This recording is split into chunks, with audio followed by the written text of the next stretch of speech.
పల్నాడు జిల్లా మెప్మా శాఖలో జరిగిన స్కామ్పై అధికారుల చర్యలు. నకిలీ గ్రూపులు సృష్టించి కోట్లాది రూపాయల దోపిడీకి పాల్పడిన కేటుగాళ్లు.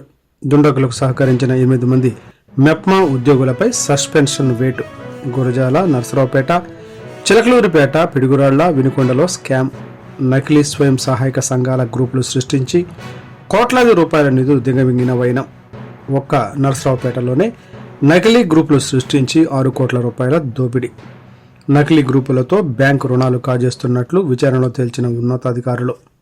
స్కామ్లో మెప్మా శాఖలో పనిచేసే కొందరు ఉద్యోగుల పాత్ర ఉందని గుర్తించిన ఉన్నతాధికారులు.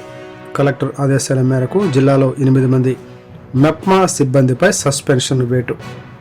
8 మంది సిబ్బందిని సస్పెండ్ చేస్తూ మెప్మా పీడీ మురళీకృష్ణ ఉత్తర్వులు జారీ. నరసరావుపేట మేనేజర్ దీపతో పాటు సీఓలు ప్రణతి, భూదేవిలు సస్పెండ్. వినుకొండ మెప్మా శాఖ manager Umar Vali suspension.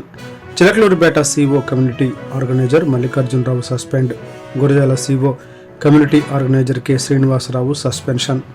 Piduguralla manager G Srinivasa Rao suspension. Piduguralla CO community organizer Balanjaneyulu suspension. MEPMA శాఖలో కీలక ఉద్యోగుల సస్పెన్షన్తో స్కామ్ సూత్రధారులు గుండెల్లో రైళ్లు.